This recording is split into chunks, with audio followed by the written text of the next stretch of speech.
시청자 여러분 안녕하십니까? VOA 뉴스입니다. 미북 정상회담에서 합의된 한국전쟁 미군 유해 송환을 위한 추가 발굴 협의가 아직도 이루어지지 않고 있습니다. 미국 당국은 내년 봄 발굴 재개를 위한 준비를 이어가고 있지만 북한이 응답하지 않아 유가족들은 크게 낙담하고 있습니다. 박승혁 기자의 보도입니다. 전쟁포로 실종자 가족 연합회장인 릭 다운스 씨는 미북 정상회담 합의 사안인 유해 송환은 정치적 영향을 받아선 안 된다고 밝혔습니다. 다운스 씨는 VOA 인터뷰를 통해 유해 송환 문제는 싱가포르 정상회담 합의문 4번째 독립조항이라면서 후속 조치가 왜 이루어지지 않는지 이해할 수 없다고 지적했습니다. The number 4 bullet point on the agenda, which involves the return of remains, is a standalone aspect of the summit. The politics shouldn't be determining how the remains recovery goes. 다운스 회장은 연내 추가 유해 송환이 어렵게 되자 수십 년간 그랬듯이 기다리는 수밖에 없다며 낙담한 심경을 토로했습니다. 북한 땅에는 1952년 참전한 뒤 실종된 다운스 회장의 아버지 등 5,300여 미군 유해가 묻혀 있는 것으로 추산되고 있습니다. 미 국방부 전쟁포로 및 실종자 확인국 DPAA는 현재 북한 측과 서신 등으로 내년 봄 유해 발굴 재개를 논의하고 있다고 밝혔습니다. 하지만 북한 측에서는 협상에 적극적으로 나서지 않고 있습니다.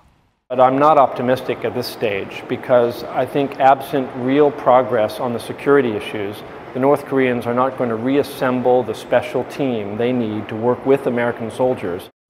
북한은 유해 중 상당수를 추가로 확보하고 있지만 협상에 유리한 카드로 쓰고 있다는 지적도 나옵니다. This indicates that Kim Jong-un is holding those remains hostage to use for negotiations. To get political and economic concession. 전문가들은 북한이 책임 있는 국제사회의 일원으로 대우받고 싶다면 인도주의적 차원에서 유해 발굴에 속도를 내야 한다고 강조했습니다. VOA 뉴스 박승혁입니다. 미 의회 의원들은 내년에 미북 비핵화 협상도 회의적이라면서 트럼프 행정부의 강한 대북 압박 정책이 필요하다고 말했습니다. 특히 강력한 대북 경제 제재를 위해 중국과 러시아의 동참을 견인해야 한다고 지적했습니다. 김칸희 기자입니다. 크리스 벤 홀런 상원의원은 강력한 대북 제재는 북한에 분명한 영향을 미쳤다고 지적했습니다. 따라서 북한에 가했던 압박 수위를 낮춰서는 안 된다며 미국의 최대 압박 캠페인은 재개돼야 한다고 밝혔습니다. They've been loosened recently. It's important that the Congress take steps to make clear the United States will tighten economic sanctions on North Korea. 밥 케이시 상원의원은 북한 문제 해결을 위한 동맹국들과의 협조를 강조했습니다. 대화가 다시 진행되더라도 싱가포르 회담 이후 보였던 대북 제재에 대한 느슨한 태도는 동맹국들로부터 경계해야 한다는 것입니다. I think that we have to continue to put pressure and continue to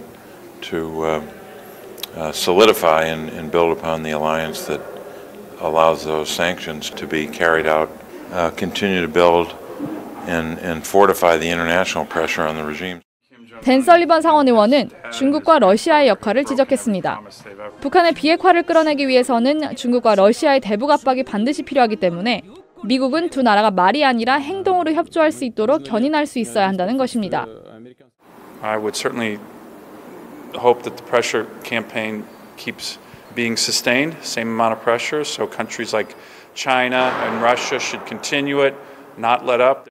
의원들은 북한의 비핵화는 초당적인 문제라며 미국이 대북 최대 압박 캠페인을 유지할 수 있도록 내년에도 적극적인 역할을 할 것이라고 강조했습니다. VOA 뉴스 김칸희입니다. 미국 정부가 국제적인 대북 최대 압박 작전을 계속 강화하고 북한의 확산과 조달 활동을 막기 위해 노력할 것이라고 밝혔습니다. 미 국무부와 국제개발처는 최근 공동으로 공개한 동아시아 태평양 합동전략 보고서에서 미국 정부는 협상을 통해 완전하고 검증 가능한 북한의 비핵화 달성을 위해 노력하고 있다며 이같이 밝혔습니다. 또 외교가 진행돼도 압박은 중요한 지렛대로 계속 남을 것이며 북한의 비핵화 전까지 해제되지 않을 것이라고 강조했습니다. 올해 유엔 안보리 대북제재위원회가 접수한 각국의 제재 이행 보고서는 25일 현재 101건으로 집계돼 2년 연속 100건을 넘겼습니다. 이행 보고서를 제출한 나라는 지난해와 같은 총 123개국으로 전체 유엔 회원국 193개국 가운데 약 64%가 대북 제재에 동참한 것으로 나타났습니다. 보고서는 각 회원국이 유엔 안보리의 대북 제재를 얼마나 충실히 이행하고 있는지 정리한 것으로 유엔 제재의 구체적 성과를 파악하는 데 쓰입니다.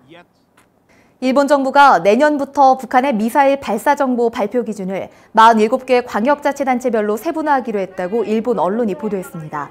일본 정부는 지금까지 전국 순간 경보 시스템 J-얼럿을 사용한 북한 미사일 대피 등의 정보를 9개 광역권으로 나눠 제공했지만 내년부터는 47개 광역자치단체 도도부연으로 더 세분화해 정보를 제공하고 미사일 통과나 낙하 예상 시간도 발표할 예정이라고 일본 니혼게이자의 신문이 보도했습니다.